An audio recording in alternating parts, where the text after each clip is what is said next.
Welcome to the Thinking Practitioner Podcast, a podcast where we dig into the fascinating issues, conditions, and quandaries in the massage and manual therapy world today. I'm Whitney Lowe. And I'm Teluka. Welcome to the Thinking Practitioner. And welcome to the Thinking Practitioner Podcast, where Books of Discovery has been a part of the massage therapy and bodywork world for over 25 years. Nearly 3,000 schools around the globe teach with their textbooks, e-textbooks, and digital resources. Books of Discovery likes to say that learning adventures start here, and they find that same spirit here on the Thinking Practitioner Podcast and are proud to support our work, knowing that we share the mission of bringing the massage and bodywork community thought-provoking and enlivening content that enhances our profession. Instructors of manual therapy education programs can request complimentary copies of Books of Discovery's textbooks to review for use in their programs, and listeners can explore their collection of learning resources for anatomy, pathology, kinesiology, physiology, ethics, and business mastery at booksofdiscovery.com, where you as a Thinking Practitioner listener can save 15% by entering Thinking at checkout. Welcome, everyone, to Thinking Practitioner, and I'm absolutely delighted to be joined today by my good friend and colleague, Benny Vaughn, who's been on the podcast before, and we're so happy to have him back here with us again. Welcome, Benny, again to Thinking Practitioner.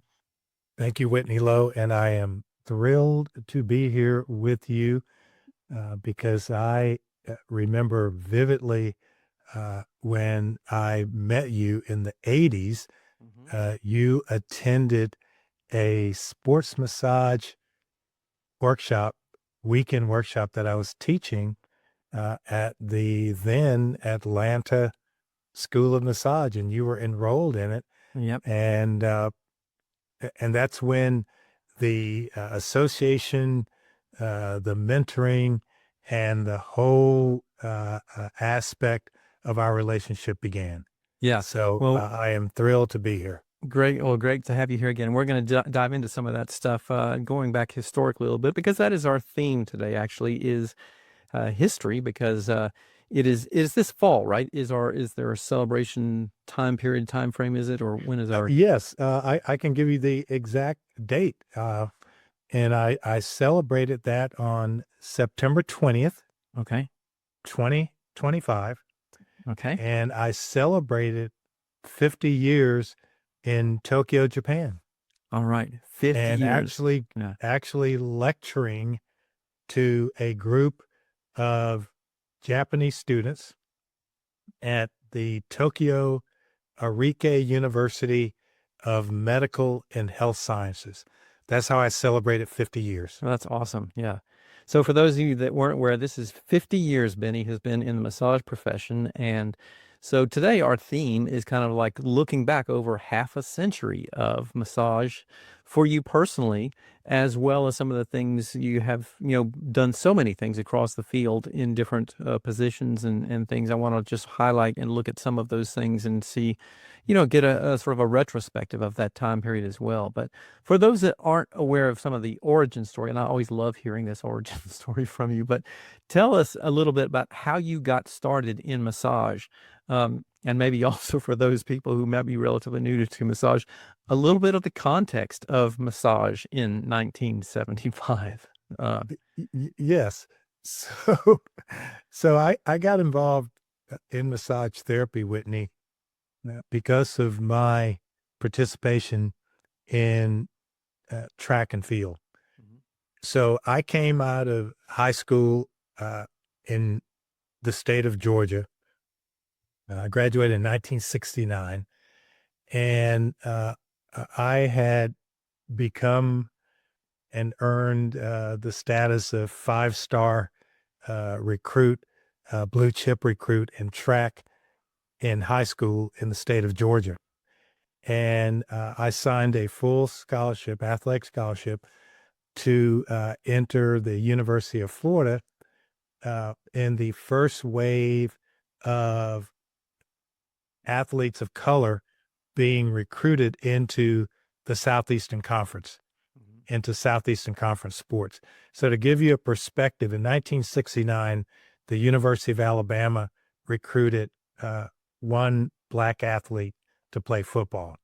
Auburn University had one black athlete uh, on the basketball team. And this is just to give you a perspective. Yeah. University of Florida had a total of 5, Mm. 2 on the Gator football team and 3 on track and field. And I was one of those 3 that were recruited to begin the integration process into Southeastern Conference sports.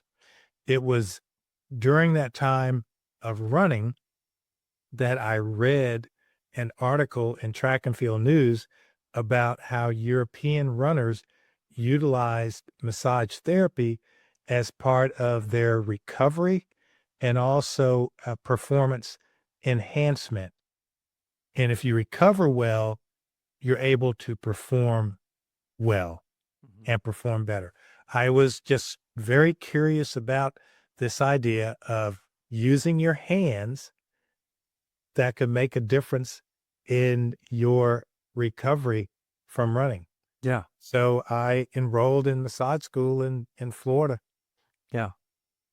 And I have to kind of bring this up because I know just this idea, this was kind of for you a bit of a culture shock, right? And we know what massage was like in the 1970s, probably down in Florida. It was probably a bit different than what you were used to in a cultural perspective. Yes. So I came from a very conservative African American background in the Deep South, living under Jim Crow laws, America's version of apartheid. And most of the people enrolled in massage school in the 70s would be categorized as hippies Mm-hmm. or New Agers. Yeah. This was very new to me. The concept of vegetarianism I'd never heard of before. I learned what tofu was. I had no idea what tofu was. Yeah. Carrot dogs instead of hot dogs. This was a lot of tie-dye T-shirts. Right. A lot of people with long hair, and this was just this was very new to me. Yeah. How are you received by your classmates? Because you obviously were coming from kind of a different perspective. Were they curious, like, what got you here?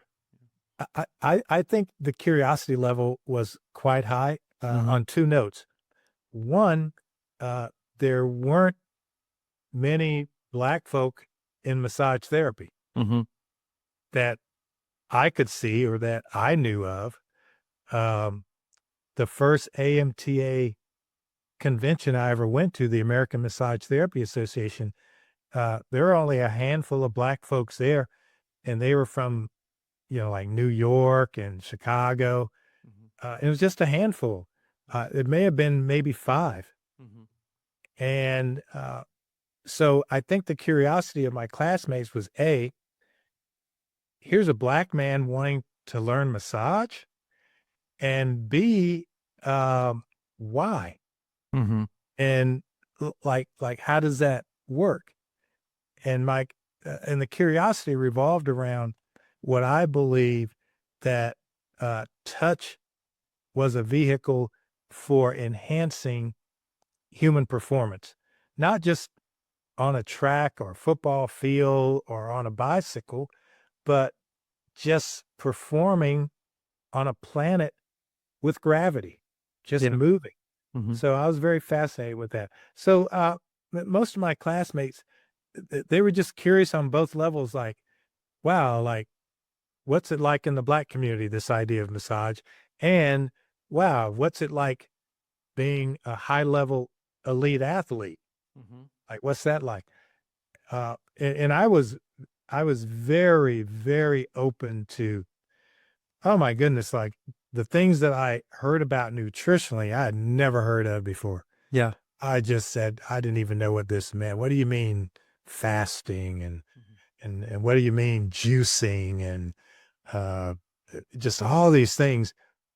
But I was very, very interested in these concepts that revolved around massage therapy. Massage therapy was a hub for new ways of thinking about nutrition. It was a hub for new ways of thinking about health and well-being. It was a hub for attracting new research about the benefits of sunlight and walking barefoot and drinking clean water, all these things that I had lived, but didn't know that this was, new age, because the first part of my life, I grew up on a sharecropper's farm in Smithville, Georgia, that did not have indoor plumbing or electricity.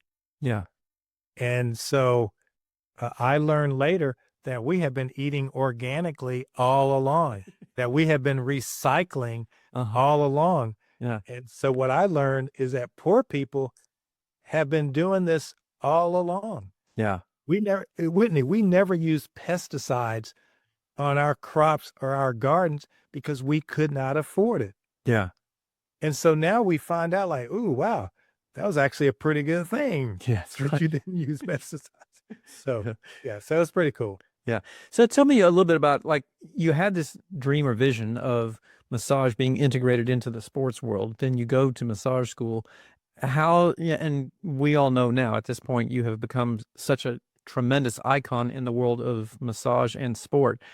How did that sort of evolve? Did you, what got you back into that whole massage and sports thing?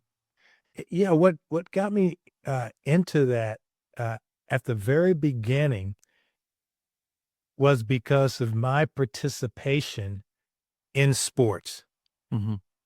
And so my participation in sports revolved around, what do you do to prepare to get the most out of your training and the most out of your ultimate performance because of the training.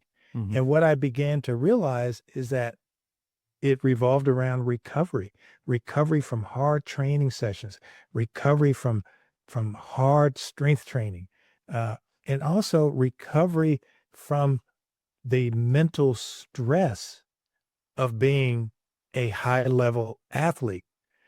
And what I read in massage books at the time, and there are only a few, is that there was a relaxation response that was part of massage, that was part of touch. So I just put two and two together and thought, wow, if I could have an athlete that had higher levels of relaxation and recovery, slept better, and their muscles felt better, they would actually perform better. So with that in mind, I returned to school to earn a degree in health science education with specialist certification in health promotion and wellness, and to get my athletic trainer's board certification to work in sports medicine. Mm-hmm. Because I thought this would be an avenue where I could introduce these thoughts I have about massage being integrated into sports performance care. Yeah. As an athletic trainer. Yeah. And that, for those that may not be aware, has become a tremendous model that a lot of people have emulated since that time. But you just were such an incredible pioneer in getting that started. And I would imagine earning your ATC, or athletic training certification, was a big factor of getting a foot in the door with many of these organizations and institutions. It really was, Whitney. It was a big part of getting in the door, because my message, once I got in the door, hadn't changed. Yeah. It's the same message that I've been giving, Mm-hmm. but now I look like one of them. Yeah. Speaking metaphorically. Mm-hmm. And so now they were actually listening to what I had to say. Right.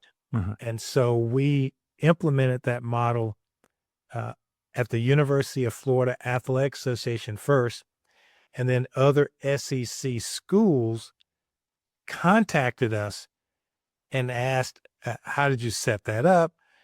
And how did that work? And in the end, all these years later, I believe that move that I made at the University of Florida has created many, many job opportunities for licensed massage therapists across the United States, working with college and pro sports teams now. And as you said earlier, it's a normal thing now. Yeah. For a pro team to say, "Oh yeah, we've got a massage therapist here," and I mean, Major League Baseball, the NBA, the NFL. I mean, it's a normal thing. A National Hockey League. I mean, all the pro sports that I interact with, they all have massage therapists on staff, or they contract with massage therapists. So it created many job opportunities. Yeah. Many job opportunities. And I think, certainly as a profession, we owe you a tremendous thanks of gratitude for opening those doors for so many people, and for advancing the profession a tremendous amount over that period of time as well. Yes, So it's my pleasure for my profession. yeah. So I want to look back again over the 50 years and sort of look at this from both the personal perspective and also the professional perspective. What would you say have been some of the biggest personal challenges for you over that time period? And also, what do you think have been some of our biggest struggles or challenges as a profession during that time period? My personal challenges, and I encounter it less and less now. And by the way, Whitney, for our listeners, I've already done 3 massages today before this interview. Yeah. So I am a working massage therapist. I'm not just someone who got a license and I just travel around and, lecture or talk to people. No, I still work as a massage therapist. Yeah. So I've already had 3 clients before I got to this interview. Yeah. So I just want, the listeners, the viewers to know that I'm a working massage therapist. Yeah. And so getting back to the challenges. So the challenge that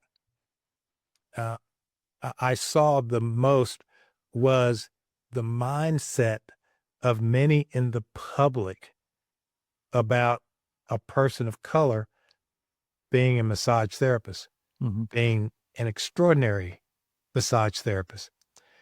So in the early days, when a person would arrive for their massage therapy session, not knowing what I look like, would often have a look of either amazement, surprise, or confidence. Yeah. And I never assigned anything to it, but I would get that look like, oh, Yeah. and the look was like, oh, you're a black man. Right. Yes, I am. And I'm very good at massage. Yeah. So that was the energy that I would give back. Yeah. And I think, there were it's times where important for people to have some context too. This is the South in, the 1970s and 80s, where massage itself was not very advanced. And then lay that on top of that. That's another factor as well. Yes. And that's a good point that you make. This is the Deep South. And just the whole idea of a man doing massage, let alone a black man. Yeah. Because, the general idea was that, well, only women do this. Masseuses.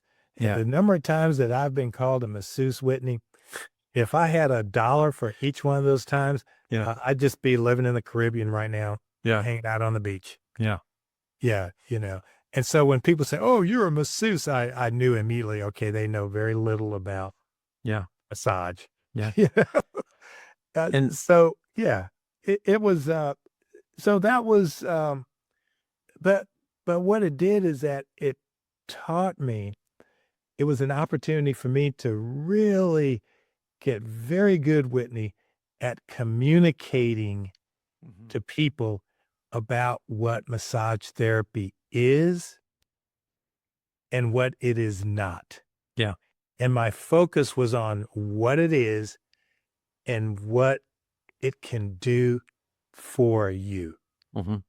And so I didn't put any mental energy into,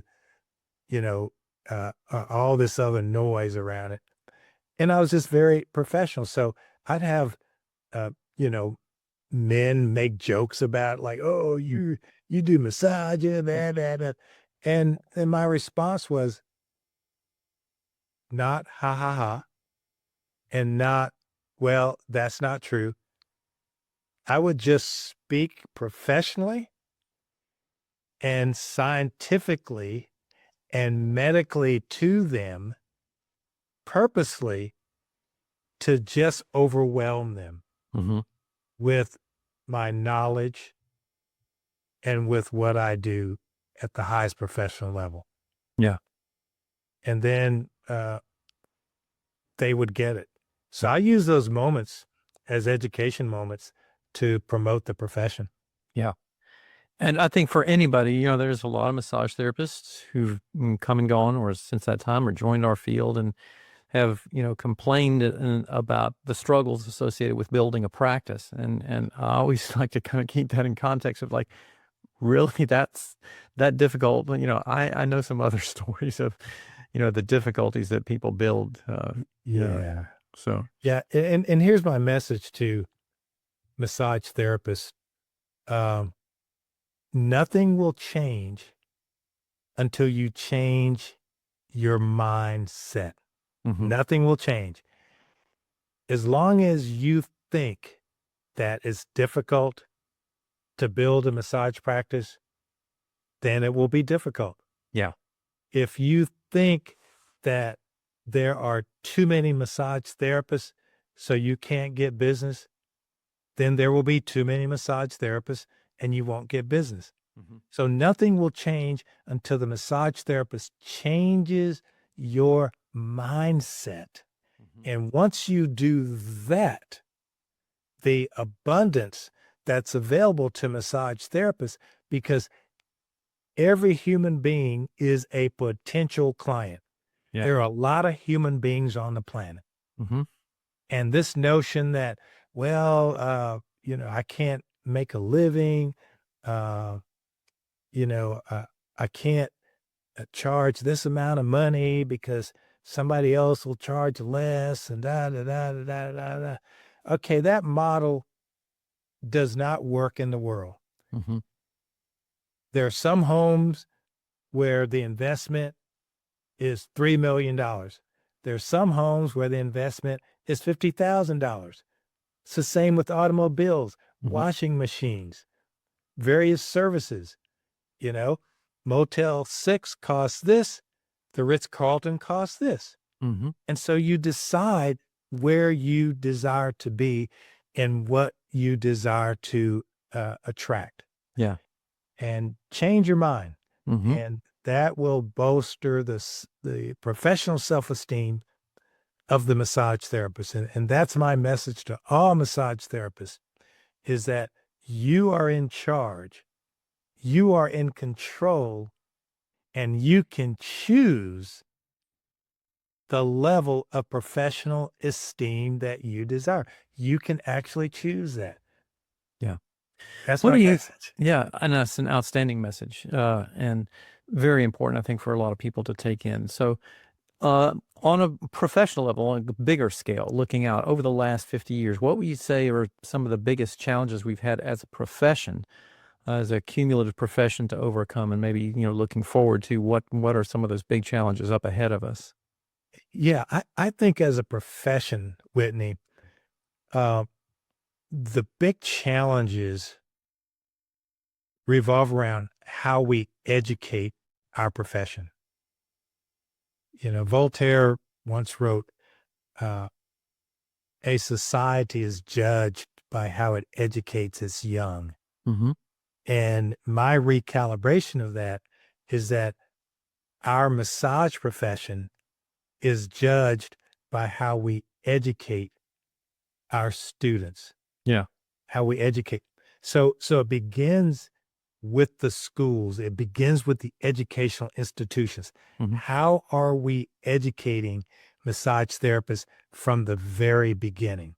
Yeah. And the biggest challenge that I have seen over the 50 years that I have been a licensed working massage therapist are massage graduates coming out of massage school with a scarcity mindset, with a low professional self-esteem mindset that's been imparted to them by their massage school.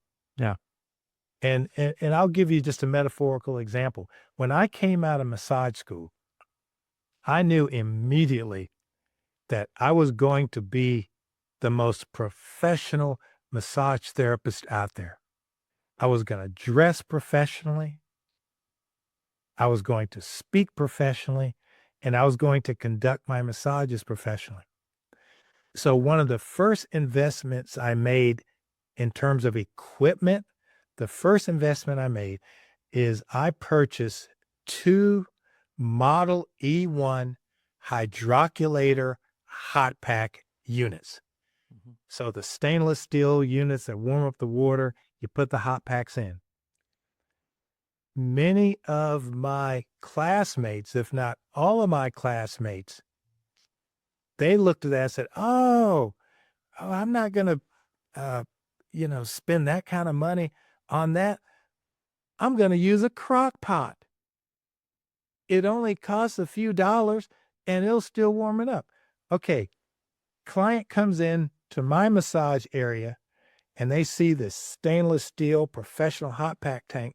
They walk into my massage therapist's classmate and they see a crock pot on the counter and using the least expensive towels you could find, the least expensive. So you're setting up an experience that just says, I don't believe that I'm that good, Mhm. and I'm not sure I can provide you with the best. And so they make a comment like, well, I'm just a massage therapist. Yeah. And so I always came out like high professional self-esteem. So that begins at the school level. Mhm. And when schools are creating this environment, well, you're just a massage therapist, you're below the physical therapist, you're below the chiropractors, you're below the medical doctors, you're below the osteopaths, you're below the physical therapy assistants and blah, blah, blah, blah, blah. No, you're not. Mhm. You're a specialist in touch. Mhm. That's what you are. Yeah. So you're on the same level. You just chose to do this. Mhm. That's the biggest challenge, our profession. Yeah. We're not teaching success or professional self-esteem in massage schools, at least the ones that I've been familiar. Now there's a few old school massage schools that still exist that are, single propriety owned, family owned, that are still teaching high professional self-esteem. Yeah. But many of these other systems, I just haven't seen it. Yeah. And it doesn't mean that it doesn't exist. I just haven't seen it. Yeah. General. Well, do know that your message about education certainly stuck with me. I heard you say that back in the late 80s or early 90s, and that's one of the things that drove me to focus my entire career a lot more on education, because I got that. I got the message, and I really believed it. There was a lot to that. So I want to take a slightly different track here and talk about some of the different ways over the course of time that you have opened so many doors for massage in Olympic and national team settings, et cetera. And what were some of the toughest misconceptions that you had to grapple with from like the coaches, athletic trainers, and the other medical support staff as you were trying to get massage introduced into those places? Yeah, let me start with the athletic trainers first. So, athletic trainers that I spoke with in the early days, before I made the decision to return to school and become an athletic trainer, because it became abundantly clear to me that if I had the same ticket they had, then people would listen to me or more readily listen to me. And their attitude was that massage is just a relaxation spa event, and we want our athletes to be tough. Mhm. We want them to, uh, work with pain and discomfort and all of this. And my uh, retort to that, my reply to that is, do you not think that an athlete who feels good, who's recovering well because they're relaxed, would not perform well on a competition day? Mhm. And and here is what I finally figured out. When I would watch athletic trainers do massage with no training in how to do massage, not only were they doing poor massage, but it was hurting them to do it. Yeah. It was hurting their bodies to do it. And then I realized they don't know how to do this and it hurts to do it. So they have come up with all these reasons of why no massage in the training room. Yeah. And my response to that was hire licensed massage therapists, Mhm. and then you don't have to worry about this anymore. Yeah. And that's what they started doing. And I just thought, wow, yeah, if my back was hurting all the time because I know nothing about body mechanics during massage, yeah, I'd come up with a reason not to provide it either. I mean, I would do the same thing. Yeah. And I think there's something to be said too for the specialized training that a lot of massage therapists get about refining and becoming more precise and effective at the level of touch of what they do. Because there's a number of instances, I know you've had this and I have too, working with various teams and athletes where there is another health professional on the team who would have massage in their, let's say, scope of practice, either an athletic trainer or a physical therapist. And the athlete would get some of that work from them and they would get it from the massage therapist. And every time, they would prefer that work being done by a massage therapist. And that's just because that's what the specialization is about. That's what the specialized skill is about. Exactly. Yeah. Exactly. And this notion that the more degrees you have, the better trained you are, and that notion has been disproven time and time again in the history of education. Yeah. It's like you can have two people with PhDs, and one is extraordinary and one is subpar. Mhm. Well, they both have PhDs. What does that mean? Yeah. So, yeah, so that education model doesn't hold water with me. And that's why throughout my whole career, I have refused to be subservient to any other therapy profession Mm-hmm. because I am a specialist in what I do. Yeah. So you may be an MD and you are a great surgeon, but you are terrible at massage. Mm-hmm. But just because you have an MD doesn't make you good at everything, Mm-hmm. or PhD or PT or DPT. And so my whole career, I just absolutely refused to be subservient to any other profession. And the one that I ran into the most in the early days were chiropractors. Mm-hmm. And this is being said respectfully because I'm not saying anything that's not true. Mm-hmm. But chiropractors that I would engage with, and they get into this whole doctor thing and blah, blah, blah, blah, blah. And therefore, you as a massage therapist should just do what I say.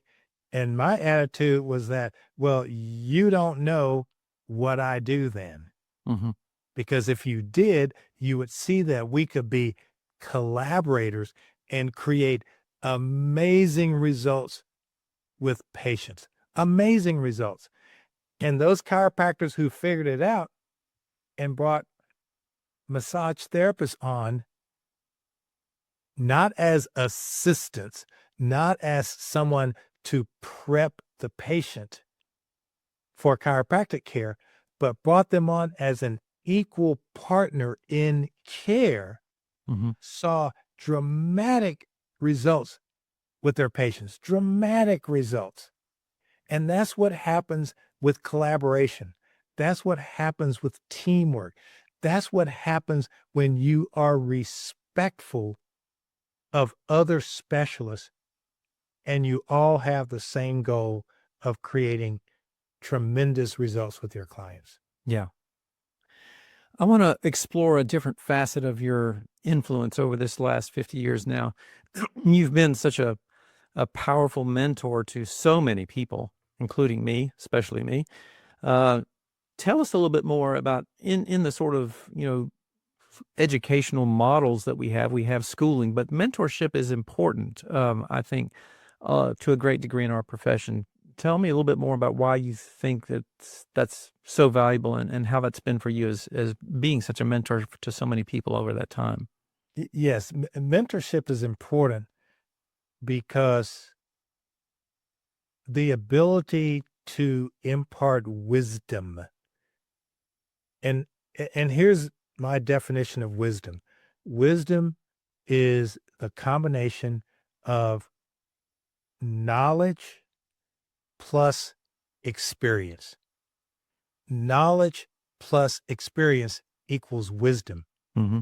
And to transfer wisdom to others requires an intimate mentoring relationship around education. And that's education by demonstrating, by the mentee observing you work, observing you apply this wisdom in a practical setting, and having someone who will answer your questions that are not answered in the textbook, the knowledge part, and you haven't had the experience yet. So mentoring is the only true way that I see to impart wisdom, which is knowledge plus experience. So knowledge is easy to access in today's world of Google and AI and Chat GPT and all these. I mean, this age of technology has made access to knowledge, to information so fast now Mm-hmm. and so available if you have a computer and a smartphone. Mm-hmm. But it doesn't give you access to wisdom. Yeah. And that access to wisdom comes through mentoring. Mm-hmm. Some of it can be dispersed in the classroom when, the teacher, the professor, et cetera, are speaking to you. But having that one-on-one interaction in a practical setting, that's mentoring. And Yeah. mentoring is the most comprehensive vehicle for delivering and transporting wisdom. Yeah. Yeah. Very well said. And again, just I, on behalf of all of us in the field who have been so strongly influenced by you, thank you immensely again for the extensive efforts, because, lots of people wouldn't take the time to do that kind of thing to help bring other people up. And you have always been extremely generous with your time, focus, and energy on, helping shape many of us who have come behind you and followed in your footsteps. So a big thank you from all of us, because I think it has allowed a tremendous impact on the profession through all the lives that you've touched and the people that they have touched as well.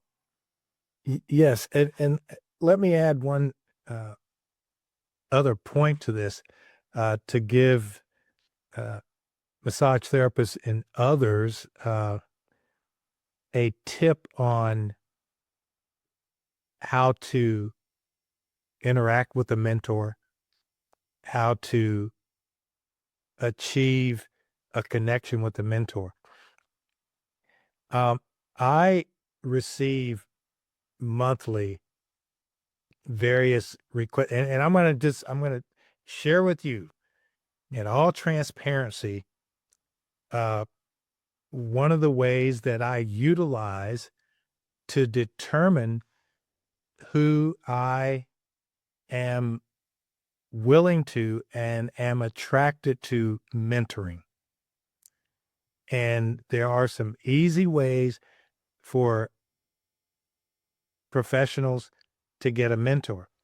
So understand that there is tremendous value to mentoring, and that I invite those who are interested in a mentor to not look at this as something free, Mm-hmm. not to have this mindset that this is free. Because when you put that vibrational frequency out, that this is free. So when I'm approached by someone with the mindset that, oh, I'm looking for some free education, some free learning, because that's what mentoring is. You're just helping everybody. Mm-hmm. No, you have to place value on it. And that doesn't always mean that it has to be a financial number. Yeah. But there has to be a value exchange Mm-hmm. of self-esteem. Yeah. So last month, when I lectured in Tokyo to Japanese students, they addressed me as Master Benny. So they use the title of courtesy, Mm-hmm. Master Benny. Because I've earned that title in their minds. I've been doing this for 50 years. Mm-hmm. So I was at the Medical and Health Science University in Tokyo, lecturing on massage therapy and human performance. When I'm here in the States and I get an email from someone interested in mentoring, so here's a secret, people, on how you'll get a call back from me. Yeah. Use a title of courtesy, Mm-hmm. because you have not asked my permission yet of someone who has mastered their craft to call me by my first name Mm-hmm. or my middle name. You have not asked my permission. So when I get a, yo, Benny, can you give me a shout out when you get a minute? You will never get a, quote, shout out from Benny. Yeah. Ever. Hmm. Now, when I get an email that says, Dear Mr. Vaughn, they use a title of courtesy. Mm-hmm. They use a title of respect. And you are asking someone for something. So come in with respect, that there is value to what that mentor has for you. Come in with respect, with a mindset that there is high value in this, and approach it that way. Not like you're just walking through a supermarket, just pulling things off the shelf. Yeah. So there are many people out there, and you may be listening to this podcast. Now you know why I never called you back. Okay. There it is. Yeah. So I want to get one other thing in, sort of squeeze in here in sort of a retrospective look, because you've seen a lot of things come and go over the last 5 decades. So over that time period, what sort of techniques or strategies have endured in your practice, and what ones have you sort of seen like, oh, this is just noise or something that's going to kind of go away, a fad maybe? Yeah, I think ART is a fad, Mhm. active release therapy. Uh, and in my opinion is that most ART that I ever saw was deep tissue massage done poorly Mhm. by people who aren't massage therapists. Mhm. So uh, their touch IQ was not very good. Yeah. So I felt like that was a fad. I think that right now, I think dry needling is going to come and go. Mhm.